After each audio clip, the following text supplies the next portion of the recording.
Ready to go? All right, good evening and welcome to the City of Sunbury Planning and Zoning Commission meeting. It is May 28th, 2024, 6:30 p.m. Would you please join me in a moment of silent prayer and the Pledge of Allegiance?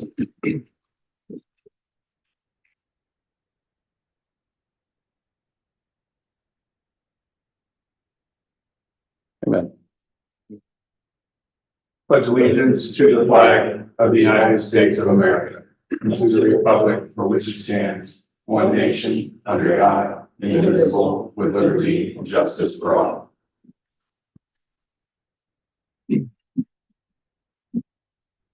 Roll call, please. Mayor St. John, Here.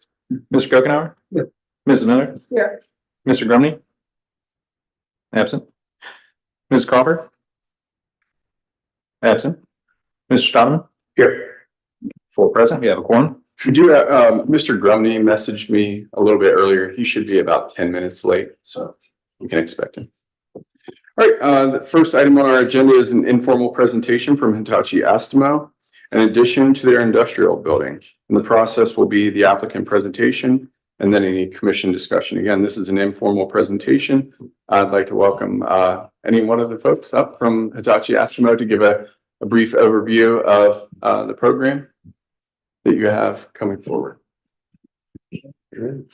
Well, thank you for hosting us. All right, so the first thing. So our presentation, we have a slight introduction here of the team members. So first I'd like to introduce John Carl. John Carl is our general manager of engineering and also maintenance. And then Sandra Lagos, who's our facility engineer.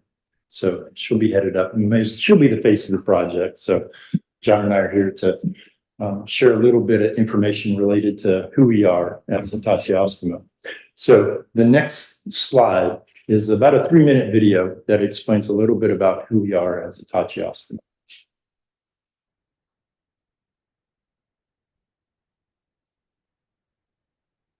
Does have some pretty vibrant sound. I've seen this video before. Alex, could you sing over this, please? Yeah.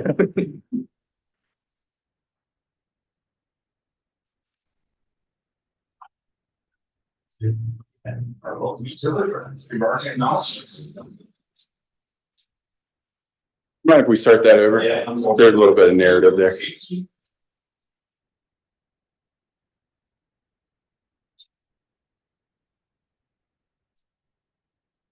Hitachi Astemo. We are pioneering a new future for mobility around the world. Advanced. We will help realize a future without traffic accidents through our advanced technologies. Mobility with safety and comfort, and the joy of traveling are what we deliver through our technologies.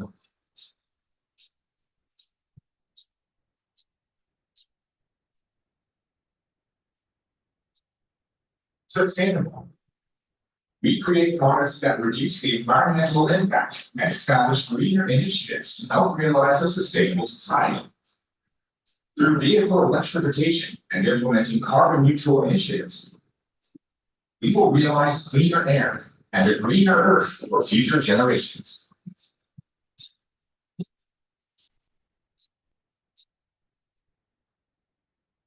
Technologies. Our advancements in mobility until now have been built on our technological expertise cultivated since the 1930s. To make a difference in mobility and society for the next 100 years, we will lead the evolution of mobility with world-class cutting-edge technologies and craftsmanship honed over the history of our company.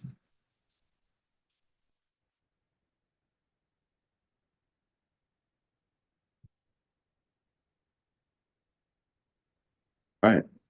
If you can hear that static, that wasn't Hitachi Astemo's background to their background noise. That was ours, right? That it was. Great. So next information that we want to share. So again, I've had the pleasure of working there I'm on my 35th year there. So I've had the opportunity to see us grow within this community. So this slide kind of depicts a little bit about how big we are and what we are. So we're in 4 countries. All right, 17 different entities. There's 24 different sites. and just over 14,000 employees throughout just in our AM region. So our AM region consists of Canada, US, Mexico, and Brazil. Our sales by the business unit, there's a lot of complexity to that upper slide. We're that little 11% that you see that CSSU. You can see our overall sales just in the North America region that are over 4.5 billion. So we're a pretty strong player. And if you look at our customer base, you can see those sales down through there. We're predominantly Honda. 45% of our sales are with Honda. The bottom of that is Ford. That's the next biggest entity. And then you kind of see most of the players throughout there. We touch most of them. The other part of our facility does the Harley-Davidson. So we're two business units.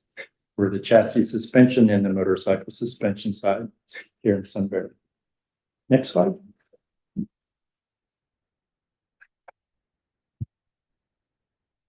So this is a little bit of background and history about who we are.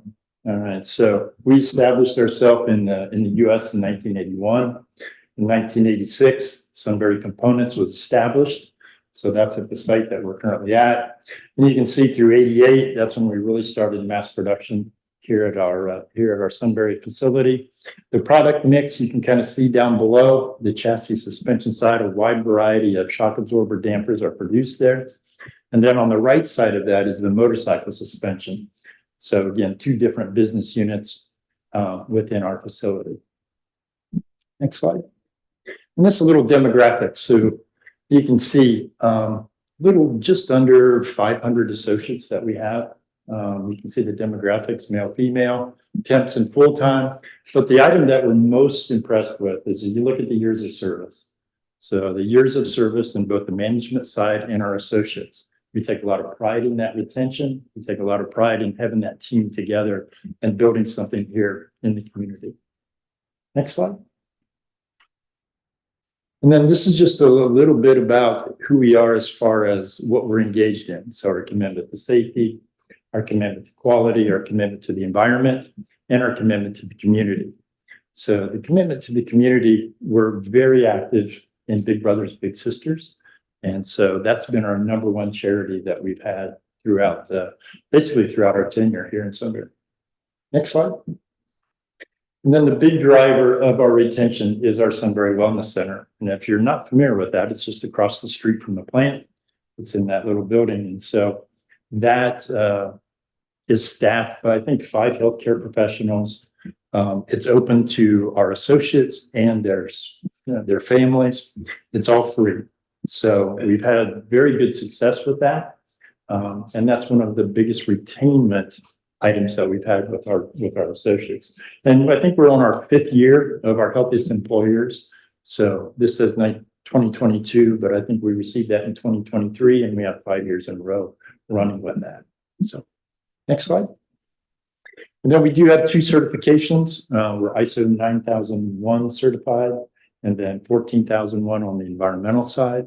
And we're going next week, we'll have our IATF certification audit. Okay, next slide. And this is more detail about what we have within the plant. You can see the quantities down in the lower left-hand side as far as our volumes and capacities.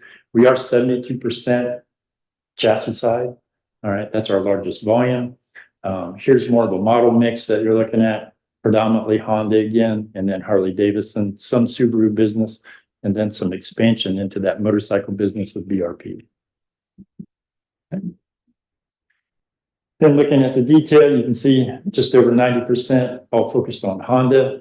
Where this will expand in the next 2 years, we'll bring on Toyota and Ford will be our next 2 major customers that we bring on. Next slide. And then on the motorcycle side, you can see both on the front fork rear cushion and then ATV and the newer business within the side-by-side business. That's the part that's really expanded. So with that, I'm going to turn it over to Mr. Carl and have him share a little bit of details about our plants. So again, my name is John Carl. I'm the General Manager of Production Engineering and Maintenance at the Sunbury plant.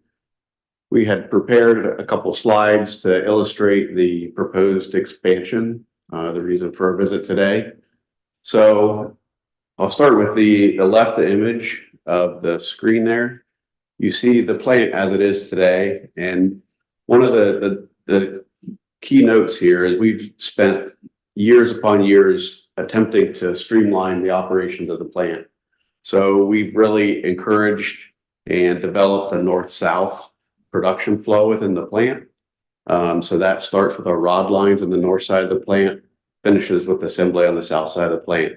So we receive material from the east, process from the north to the south, and then ship out of the west side of the plant. So with the additional interest in the Sunbury plant, we have forecasts to grow our capacity from 18,000 pieces a day to 26,000 pieces a day. That growth is good both for Hitachi Astemo and City of Sunbury.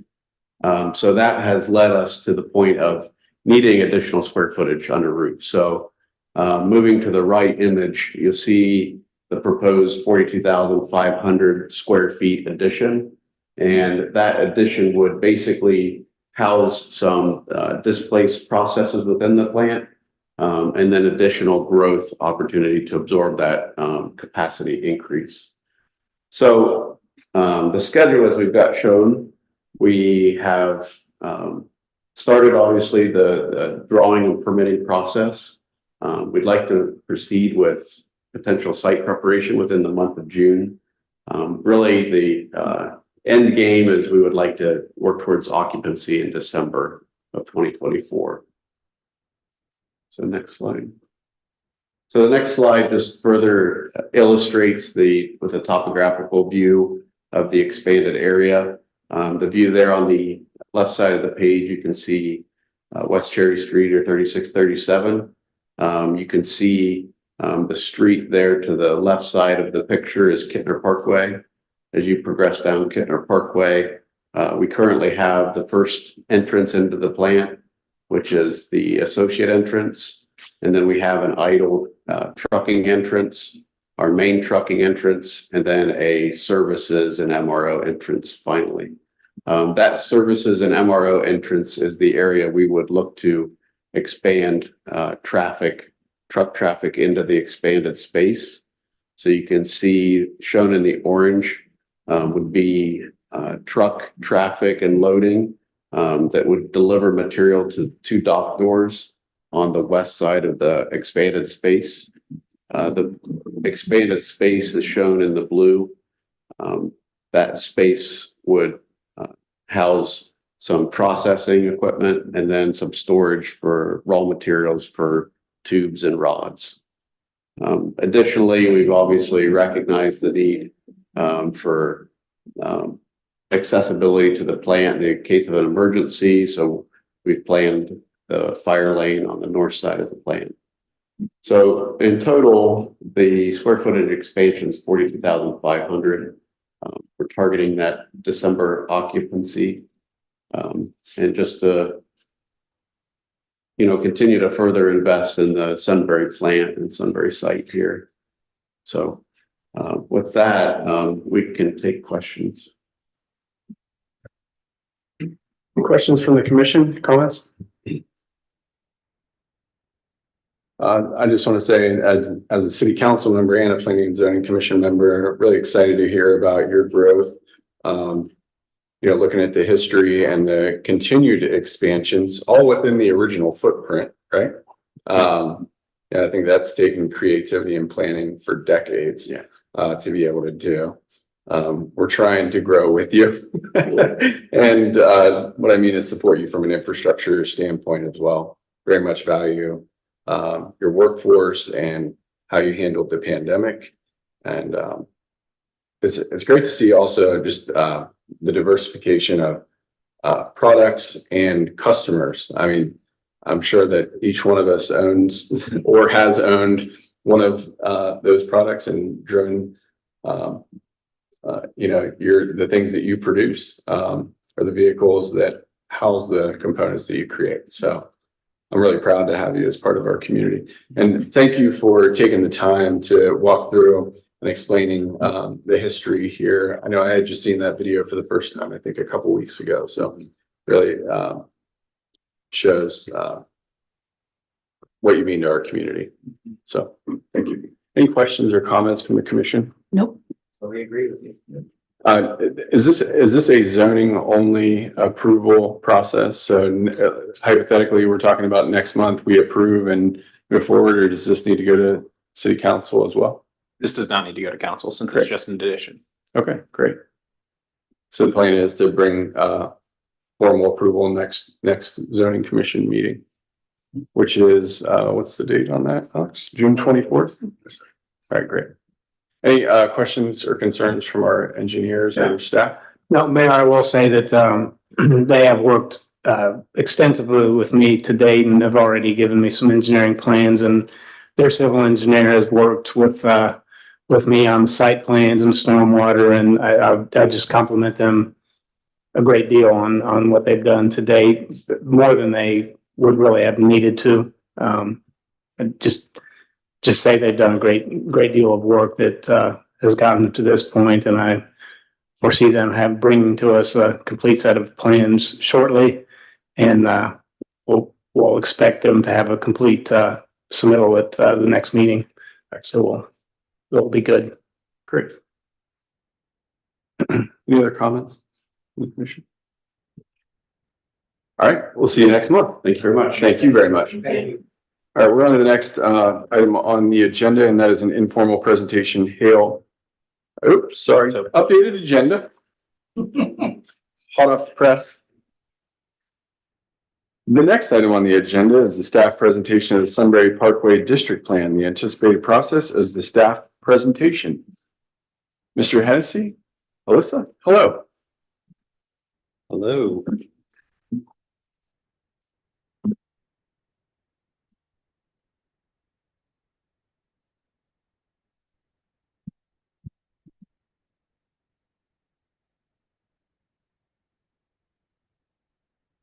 All right, so thank you, Alex, for pulling that up.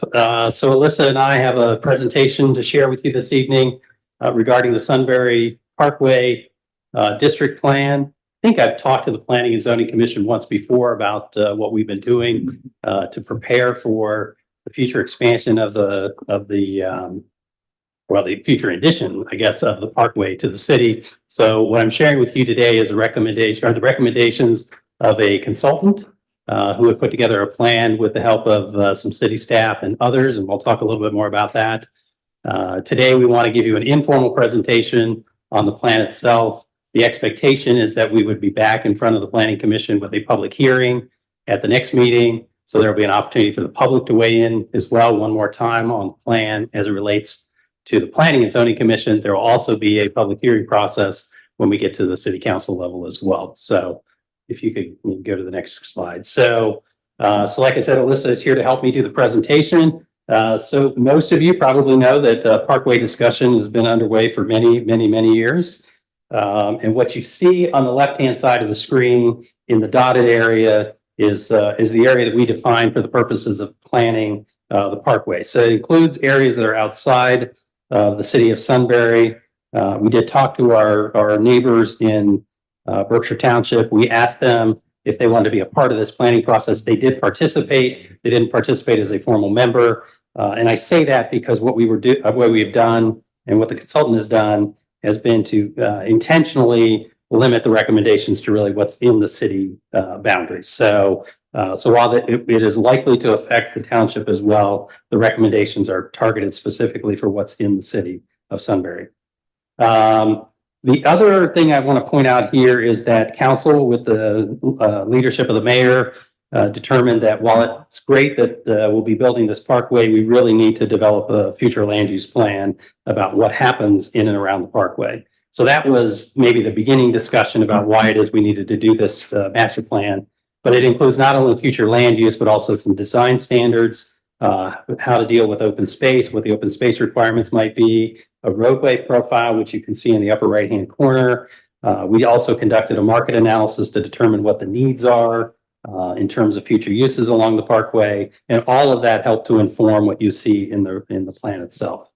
The alignment of the parkway has been determined by the Ohio Department of Transportation. That's not something that was a part of this plan or a local decision to be made.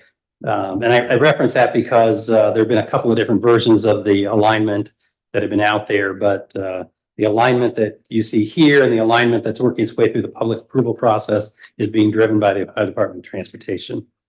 It's also, I think, important to note that while I'm talking a lot about the parkway itself, there's also an additional interchange that would be created that will help begin this infrastructure improvement. Most of that funding for the interchange is going to come from the state. The county has been an active participant in helping to fund the design services around that. But the parkway itself, the roadway itself, most of that will fall to the city and developers and others along the way. So that's important for us to note.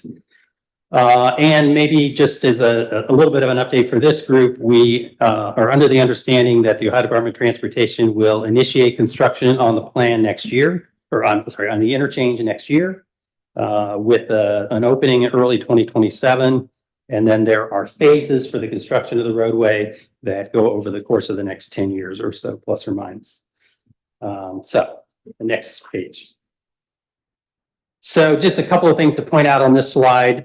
We started the planning process back in December of 2022, and here we are roughly 18 months later with a plan in front of you. What you see on the slide, we'll send you a link to the full report as well. What I want to point out during this 18-month period, what you'll see here is there's a steering committee that's been involved in helping to direct the work of the planning consultant. Mr. Grumney and the mayor served on that steering committee along with other residents and the city staff. We did engage stakeholder interviews for people who basically have some financial or infrastructure or whatever kind of investment or ownership along the way. So we did have a whole series of discussions with the stakeholders.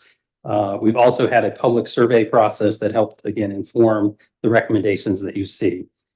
Finally, what I will say is this, the plan has been in front of council now for maybe, I don't know, 6 weeks or so. At this point, council has accepted the plan, which basically means that they believe and staff believes that it fulfills the expectations for the proposal and what it is we wanted from the consultant. And now we are beginning the approval process to amend our comprehensive plan.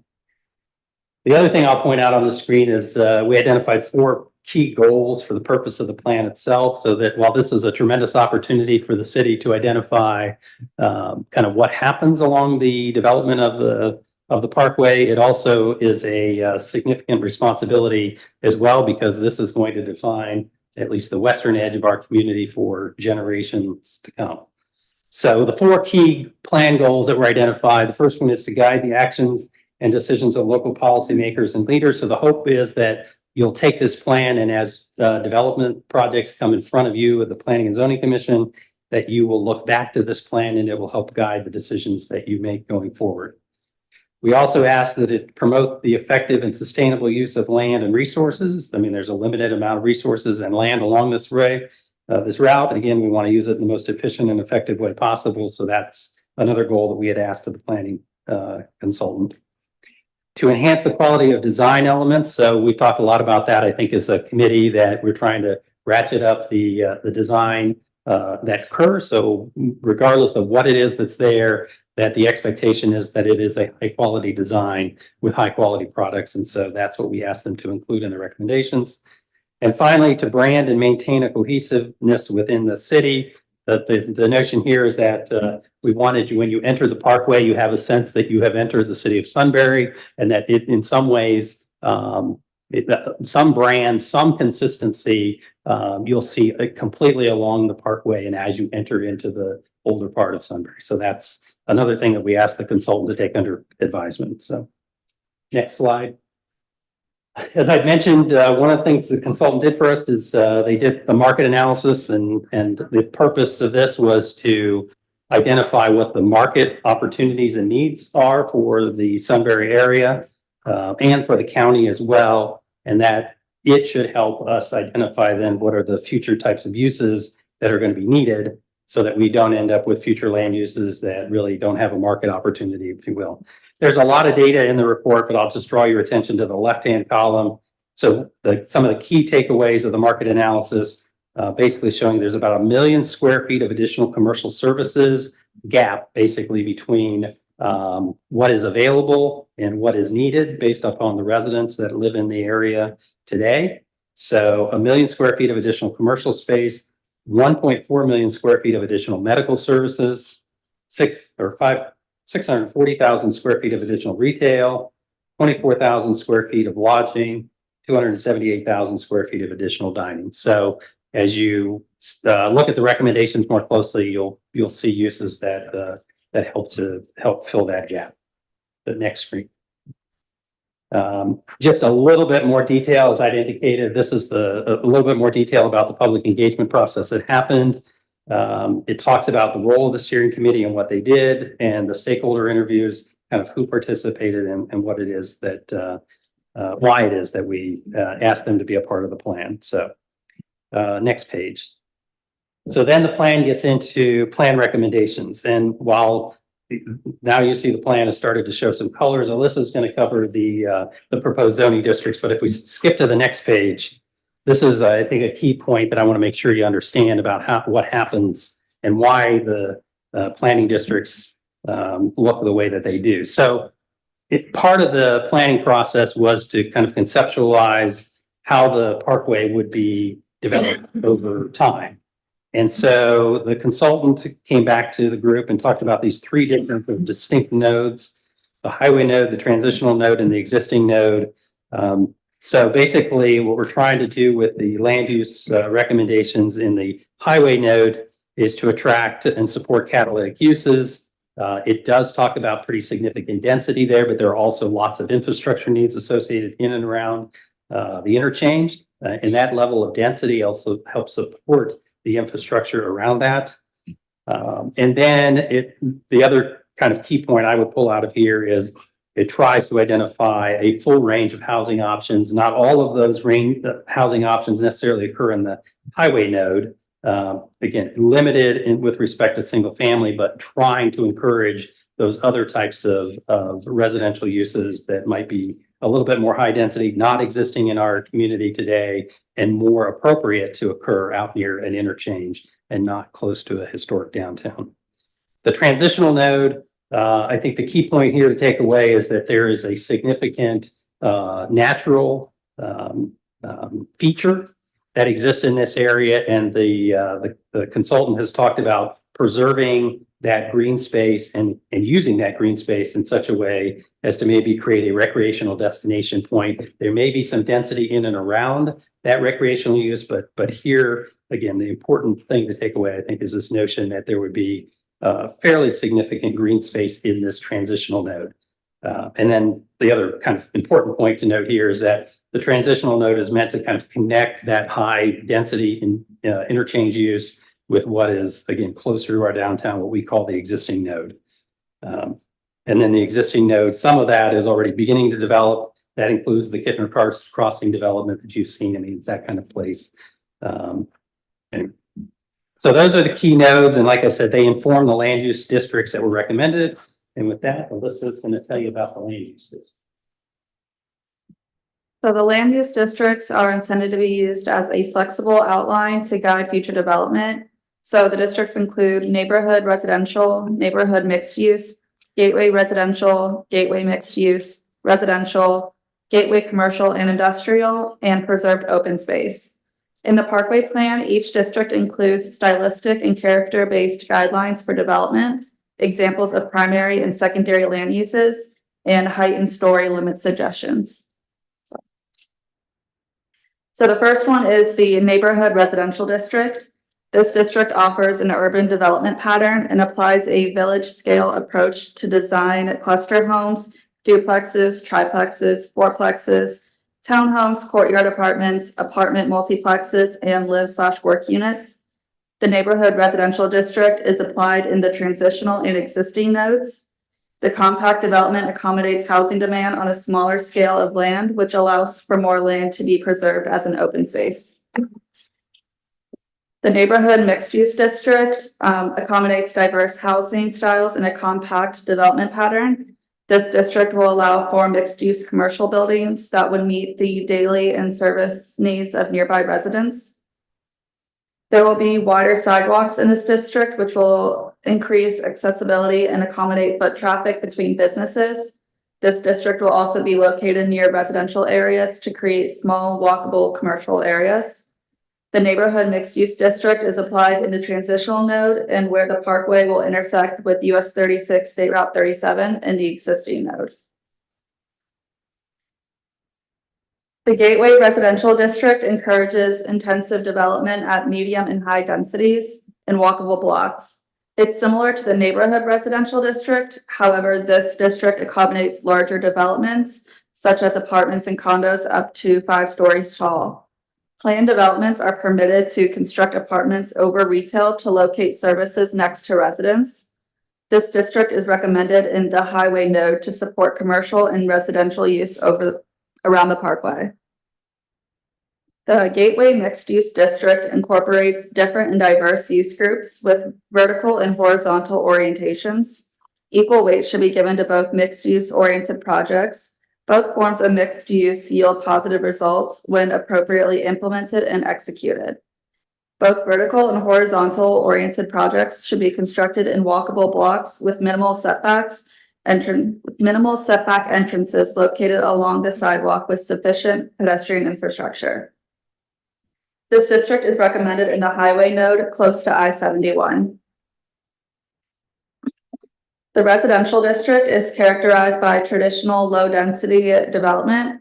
This district has large lot sizes and setbacks and can also include maximum lot coverage standards to maintain a lower density. Many of the existing residential areas in Sunbury are in this district. The residential district is best suited further away from major arterials and reserved for areas in the existing node near the current subdivisions.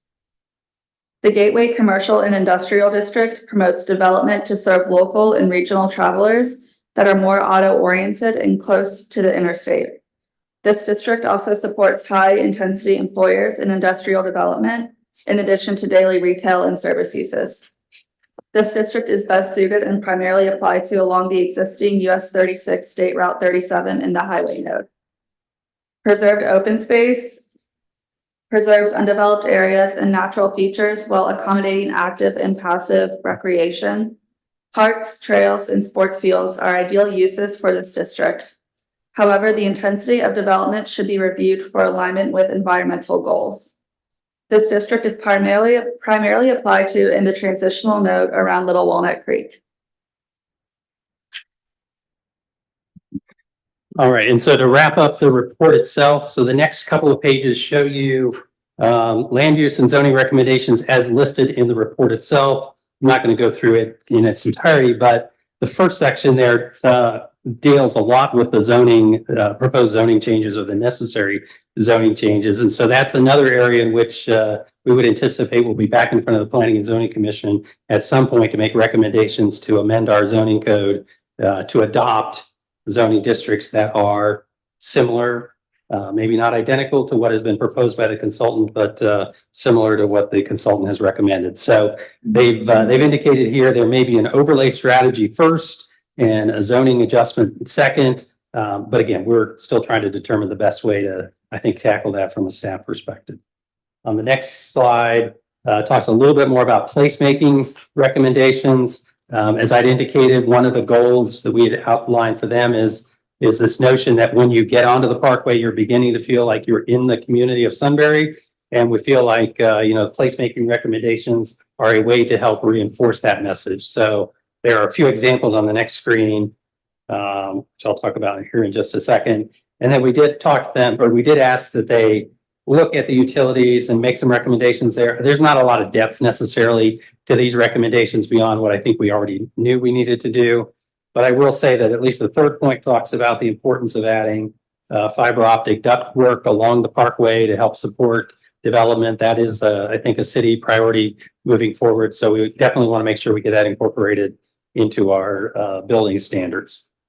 And so then it's finally, like I said, some of the placemaking and streetscaping recommendations. So these are just ways to outfit the public, the streetscape itself, and maybe some of the public places.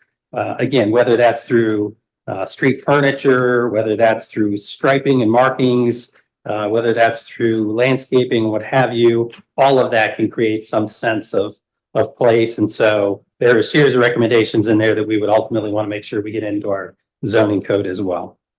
So the final thing I'll say before ending, and that is, as I mentioned, our plan here is to be back in front of the Planning and Zoning Commission next month with a public hearing to allow the public to begin to weigh in on their thoughts with respect to the plan itself. There is a lot in the plan. So like I said, we'll get you a link to the full report after this meeting.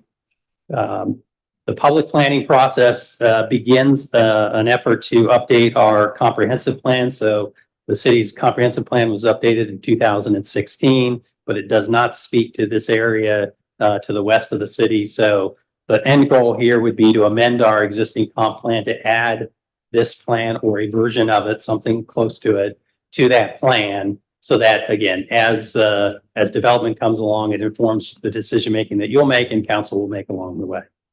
So that is a lot, I know, but there is a lot in the plan, and just wanted to again do an informal introduction this month before we get into the approval process. Are questions or comments, thoughts? Real quick, thank you, Darryl. Thank you very much for the presentation. I don't know if I'm asking the question right, and I know how dumb this sounds. I don't know if I'm even asking the right question, but you may have answered it with a comprehensive plan. So 10 years is a long ways out, 10 to 12 years, depending on how long it takes from start to finish. And this plan is fantastic because it outlines our intentions, what we would like. But how is a city, because in 10 years, a lot can happen, right? I may not be on council. We may have a lot of things change. So how do we help ensure then what we're planning today is what's executed a decade from now, to make sure we're still getting those same standards, to make sure we're not cutting corners, to make sure this still comes to fruition? Is that the comprehensive plan? Is that, because I know this isn't necessarily a legal binding document, but you get different people in, and you may say, oh, we don't really need those kind of materials, or we don't mind having a hotel right on the edge of Sunbury. So how do you? Well, so a couple of thoughts. One is, I mean, the comprehensive plan itself is not necessarily a requirement either. I mean, it's a planning document that's designed to kind of give some high level directional guidance with respect to the development of whatever, in this particular case, the area west of the downtown. So adding this to the comprehensive plan doesn't guarantee that 10 years from now everything will be developed according to the plan, but it will help guide the plan, and it is something to lean on as a planning commission member or a council member to say, is this plan is what you're proposing to us consistent with our comprehensive plan? And if it's not, I mean, that is a reason why the planning commission may say, that's just not the right use for that location or the right development for that location. So it gives you a little something to lean on. So that's point number one. And then the second point I would make is that in order to, I think, give it a little bit more teeth, what we are saying is that we do feel like there do need to be amendments to the zoning code itself. Mm-hmm. And once we get these amendments into the zoning code, I mean, that gives it even greater longevity and strength, if you will, like I was saying, because then any development that comes in that's outside of the guidelines of the zoning code itself require divergences from you. Right. So every variance from the code requires an explicit action of a public body. Okay. So, and that gets harder and harder and harder to get through. So the ability to change it, while you certainly can continue to change it, and future bodies may do that, you're kind of locking in, I think, a standard for the future that will, likely prevail when all is said and done. The zoning code, of course, can be changed in the future. An updated planning or comprehensive plan can be done as well. So I wouldn't want to say it would guarantee that, but it will help certainly. It'll be pretty powerful in terms of a directional tool for you. Thank you. I appreciate that. Just two more thoughts or questions, I guess. But I know we had assistance in building this plan, some oversight. Is there plans to have oversight to make sure that, and I heard the mayor bring this up in a meeting this morning, to ensure that the quality, the consistency, there's a lot of things that are presented that a builder or a developer may come to us and say, here's what we're going to do. And just to make sure that they're following the plan, the builder, the developer, to meet our quality standards, our desires, our needs. So Are we gonna have an oversight that's gonna be for the long haul, again, as things change within the city? Are we gonna have a consistent, maybe project manager or somebody that's gonna oversee that? To make sure that consistency is applied? Yeah, that's a great question, and yeah, it did come up in a conversation earlier this morning, so. And the conversation, just for the benefit of the others, is that the planning commission makes a recommendation to approve X, it moves on to council, it gets approved. Maybe with a slight modification, but let's say that it gets approved. And then it goes through a series of staff reviews, engineering reviews, which then may alter something in the plan. And then there's kind of this call somebody has to make, right? Is that a material change to the plan? And if so, it should come back? Or is it just a technical adjustment that doesn't materially alter the plan? So I think you know, and there we probably don't have really clear policies and procedures. And so I think that's incumbent upon city staff to do a better job of articulating that. As Dan had indicated earlier this morning, and I think Alex has briefed the council or the planning commission. I mean, we're also looking at tools that might be able to help us do that as well. And so Alex and the team are working pretty closely on trying to implement a new tool that, if nothing else, will help us track, you know, versions of plans along the way and be able to maybe more easily identify where there's a variation from the plan that, you know, was in front of you to the plan that ultimately gets approved or ultimately gets implemented.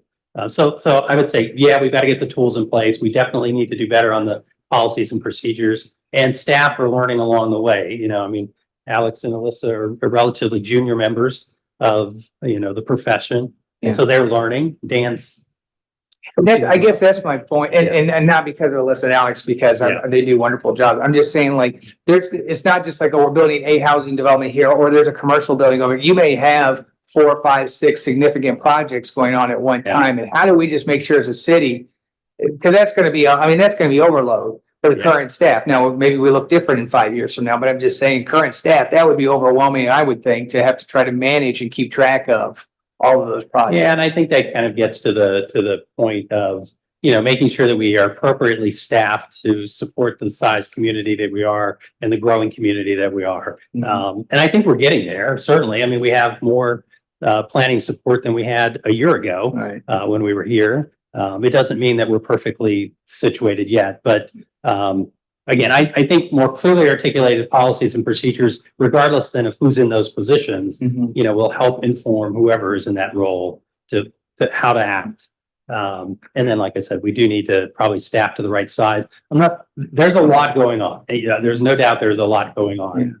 But they do a great job of keeping track of what's happening. And again, with a few more tools, a little bit more guidance, I mean, I think we would catch more of what we're catching today. And I promise I'm done after this is my last question. It's for my own education, I guess. But when we talk about the parkway itself, and I heard you mention that the state's going to be responsible for the interchange for the most part, and maybe with some county help or what have you. And then the actual parkway itself falls on the city. Is the thought that for that infrastructure, because it's more than just streets, but is the thought that as those developers come in, they will pay for those pieces of road? And how does that work? Like, so if I'm close to the highway and we have a medical facility going up and then a little further down a hotel or whatever, but then the parkway is not complete, how does that work? Is there a big turnaround? I'm not sure how that. Well, let me just say this. I'm sort of making an assumption about kind of who's going to be responsible along the way, because I don't think that's completely known at this point. What we do know is that the state and the county, for the most part, have funded phase 1 of the interchange design and the construction. So that we know. But, you know, when you start to get away from the interchange itself, you know, what does that mean? Who does that fall to? Again, I'm just kind of assuming that this will more likely fall to the community as we head closer to the city itself. And when I say the community, I don't really mean the community. I do mean the developers, you know, the people that are, you know, making an investment. And then there are tools for doing that. I mean, there's tax increment financing, there's new community authority, there's what have you. You know, as far as building out the infrastructure itself, yeah, that takes some planning. I don't think there's a big turnaround. I mean, I think for the most part, that's one of the things, you know, Dan and others are looking at, is we wouldn't want a development coming in on like major medical center, for example, and not consider kind of how that traffic flows to and from. I'm not saying that it's not going to go down and turn around and come back. It's probably, there's going to be a loop of some sort. There will be connections, and there are connections built in already. And ODOT's taking that under advisement, you know, even with the interchange connection itself. I mean, they're not just stopping at the interchange, they're connecting it to Wilson Road, and they'll ultimately help get it up to, back up to 36, 37. So Thank you. I don't know, Dan, any other thoughts or comments? Done very well. Okay. I was just gonna say, on that last point, one tangible example is what's going on at the ravines at Meadow Ridge on the west side. Yeah, that development is outpacing the parkway, and so they've had to self-fund temporary access management. And when I say temporary, I mean it's roadway standards. They're connecting to Africa Road and 3Bs and a K, but it's an interim that some of it will be throwaway work. I mean, will not continue to live on forever. I mean, Parkway ultimately manifests, they'll connect in. So I wouldn't say there's going to be turnarounds. There will be connections, approved connections by traffic engineers, the county, ODOT, Sunbury. That meet traffic requirements to connect into the existing network if development pressure is outpacing the Parkway. Yeah. And it probably should have added, the Parkway itself is also a limited access roadway. I mean, it's not meant to have a whole bunch of connections, but it will have the key connections to get, property owner or developments, and the residents or the customers or whatever, and get them connected. But there won't be, a curb cut at every development or at every building. I had a couple questions in reverse order to John's questions, just and this is just to amplify what I think Daryl was saying on, how do we not let development changes slip through the cracks, and then end up being material changes as different iterations of the plans come. So you think what's presented to the Planning and Zoning Commission gets approved, there may be a minor tweak, it can't be material, or it has to be voted by a supermajority in council. Then the engineering happens, and what is just art on a page turns into, okay, that stormwater detention area doesn't work. I mean, it just wasn't big enough, so now they need to recalculate. But then is that eating into our tree requirements, or moving a playground around, or a pool, or now we don't get a multi-use trail? That's where I do think technology and process are going to help in a big way. OpenGov is what we purchased and invested in. And that's a great change management tool and approval tool. So as iterations are going through the process, it's saying, does Dan Whited sign off? Does Daryl Hennessy sign off? Does Alyssa sign off? Like everybody's got to have their process or ownership of parts of the plan that they're marrying back to like the original.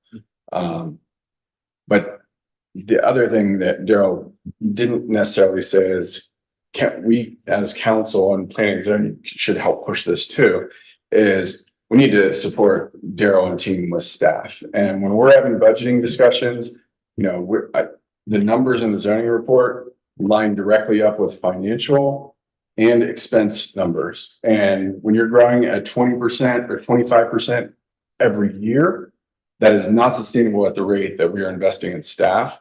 And so, John, I'll have this conversation with council when we get into budgeting discussions, but I don't want to hear people pushing back saying like, listen, we're going to be tight next year. No, we are not. Every year we are padding the bank book and building a war chest for a war that we're facing right now.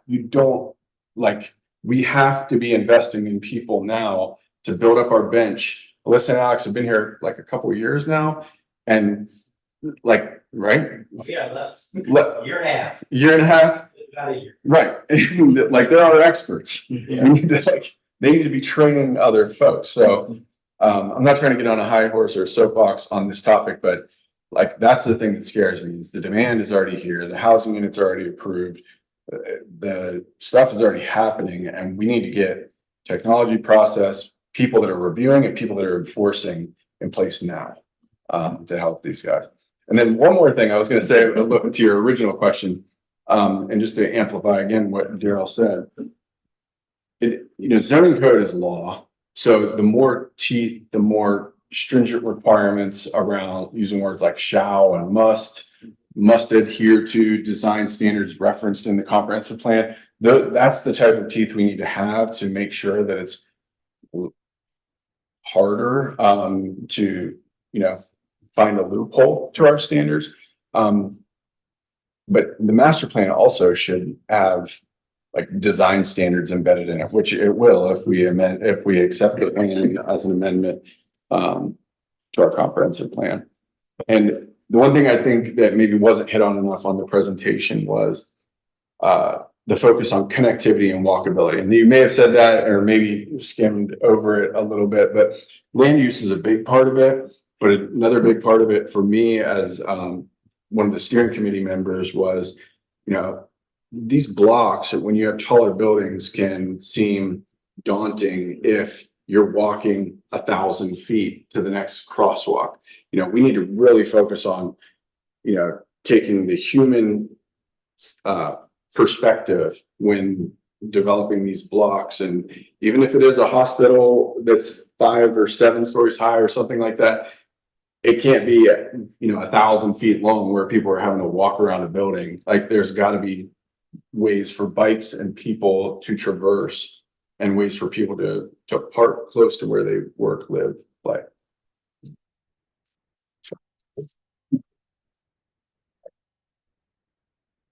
Any other comments or questions on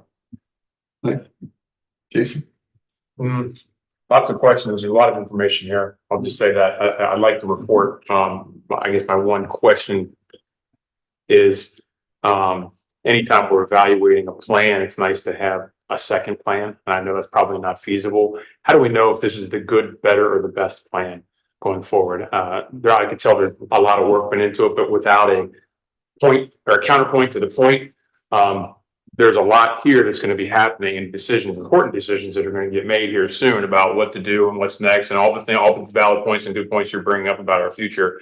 How do we compare this against an alternative? Well, that's a good question. I will say that, we certainly, when we took into account the selection of the contractor, when we talked to contractors, they had some subcontractors that were part of their plan, who really are some of the best in Central Ohio. We knew that. And that's part of the reason I think that we went with the group that we ultimately ended up with. So while, and we know that they've done high quality work in other communities and it's worked for them there. So while we don't have necessarily another plan to compare it to, we do know that the consultant group itself came to us with a lot of knowledge and a lot of understanding about what has been successful in other communities. And while I'm not saying that they copied that necessarily, they did. Again, we had stakeholder engagement, we had public input, we had a steering committee to help kind of guide them, direct them, what have you.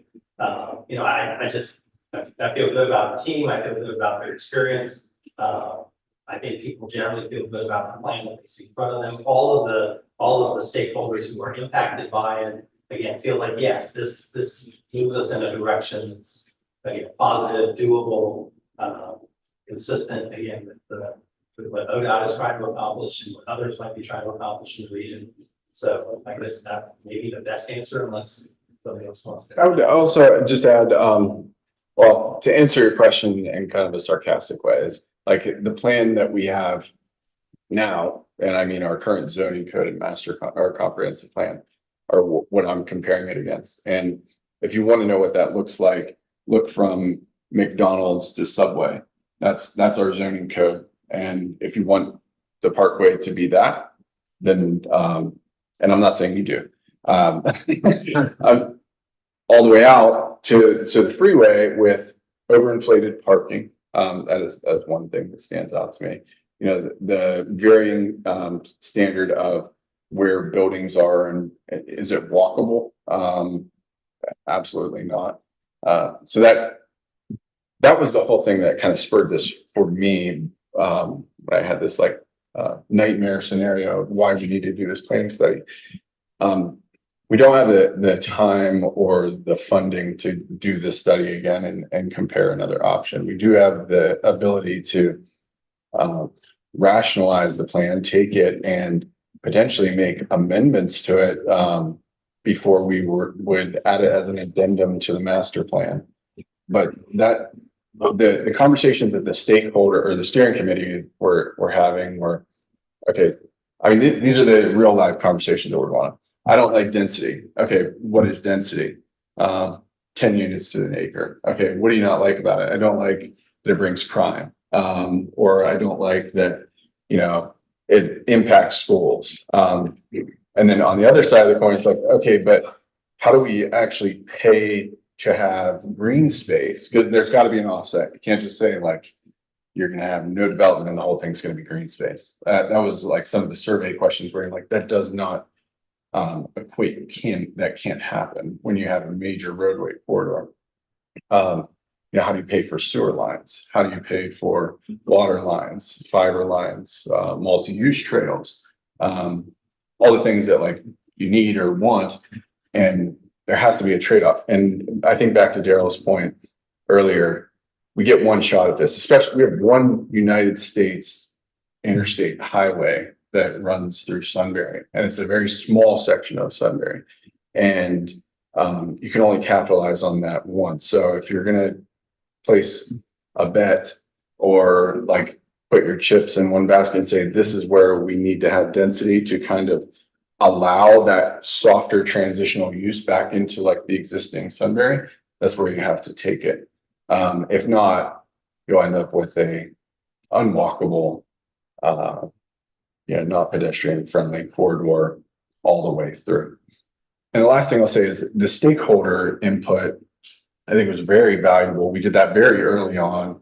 And I mean, just to rattle off some of the stakeholders, I mean, we had folks like division presidents of AEP and Delco, the CEO of Delco Water, like folks that are having the hard discussions with us, like, we'll give you water, but you've got to be thinking about, do you want to be Orange Township or do you want to like do your own thing to really make this nice? Because we can help you. We also have folks that own property in this area, the farmers and the people that are in contract to buy the land or develop the land. And so it's just, it's not a dichotomy. It's more of a harmony of trying to listen to all those voices. We had this superintendents of schools.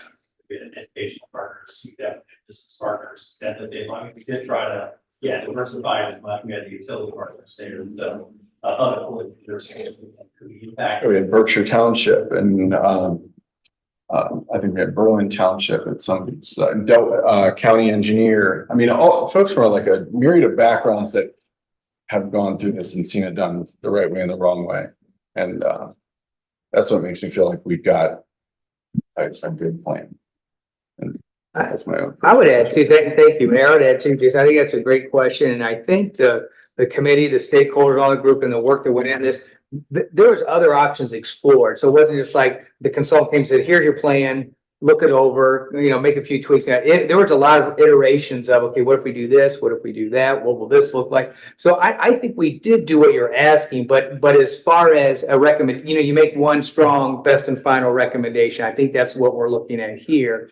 Though other options were explored, but this is what made most sense based on all the stakeholders the mayor just mentioned. So I think it's very observant. You don't want to just say, here's a template. And I hope you guys like it. There was other options, but this seemed to be with the experts and again, the staff and everyone else involved, this seemed to be the best one to bring forward, which I fully support. I think it's a great plan. There's so much thought that went into this.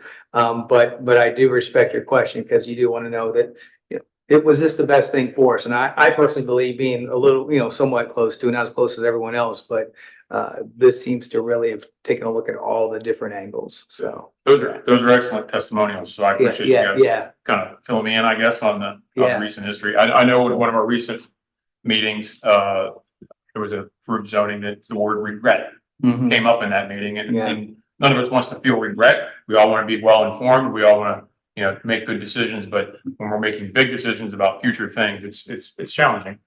So I appreciate your testimonial about confidence. One thing I would say, halfway through the plan, it wasn't until about halfway through the plan that we even started talking about the node concept. I think that came out of the words that we were saying, and like, listen, we don't want ultra high density and intense uses altering the existing quality of life in Sunbury. And so it was like, okay, how do we accomplish that? And how do we accomplish it from a zoning code perspective, from a planning perspective, and just from a topographical environmental perspective, taking into account like the existing conditions? Because this whole green area here, I mean, it's lowlands, wetlands, but it also has a lot of natural beauty. And it's like, okay, we think that could potentially be this, secret sauce here where, you've got the thing that's like paying for this, right? Like, I'm sorry, I'm pushing to the west. You've got this thing that's this engine that can drive a lot of and enhance a lot of the quality of life that we have, east of Galena Road. Thank you. Thank you.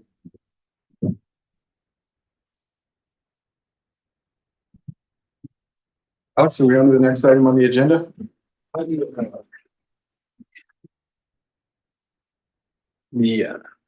We're on the visitor section. Would any visitors like to speak with the Planning and Zoning Commission? All right. Motion to approve the minutes from April 22nd. I'll make that motion. Second? Second by Mr. Drummond. Discussion. There's a minor error under visitors. It says there we versus there were, if it makes any. That's to me.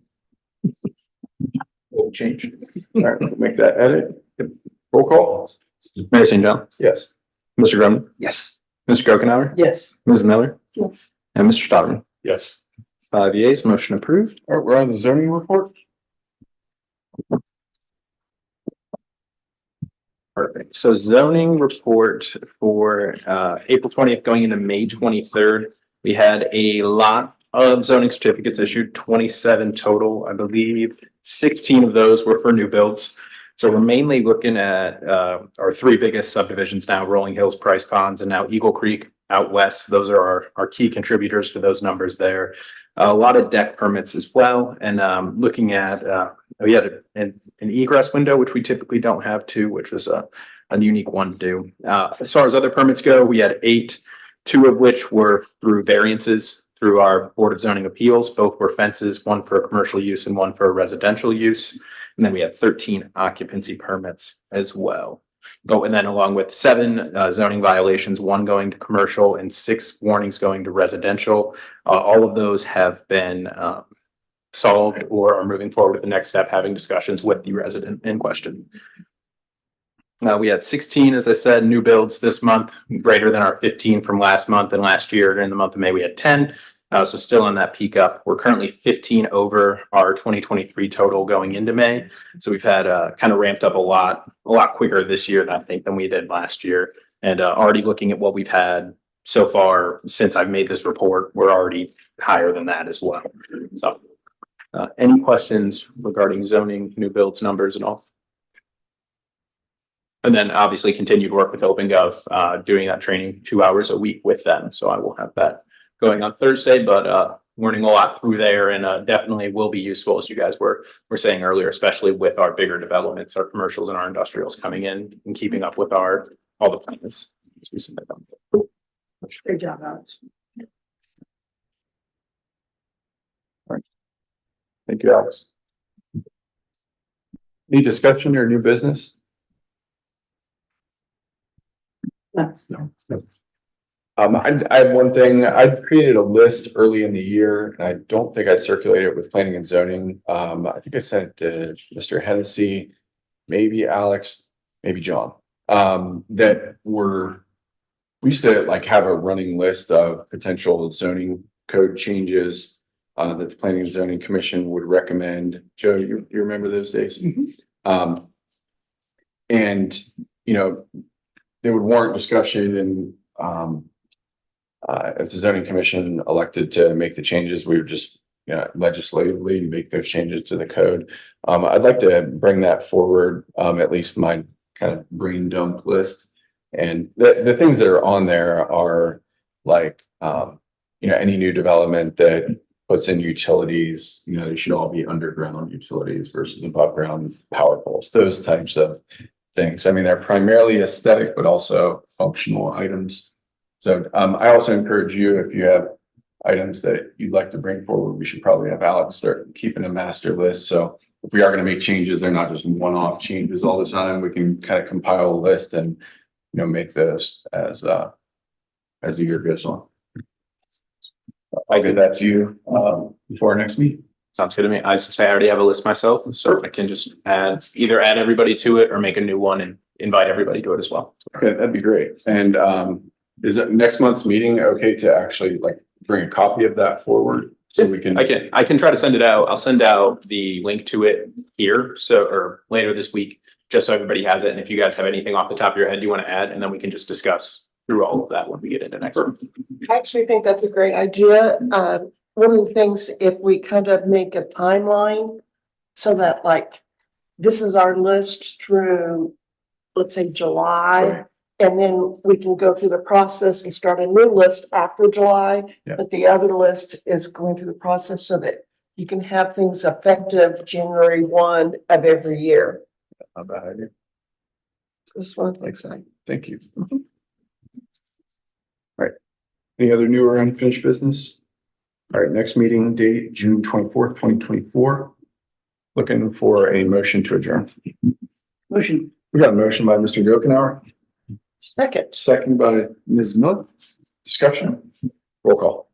Mr. Gokenhour, Yes. Ms. Miller, Yes. Mayor St. John, Yes. Mr. Steinle, Yes. Mr. Grumney. Yes. 5 yeas, motion approved.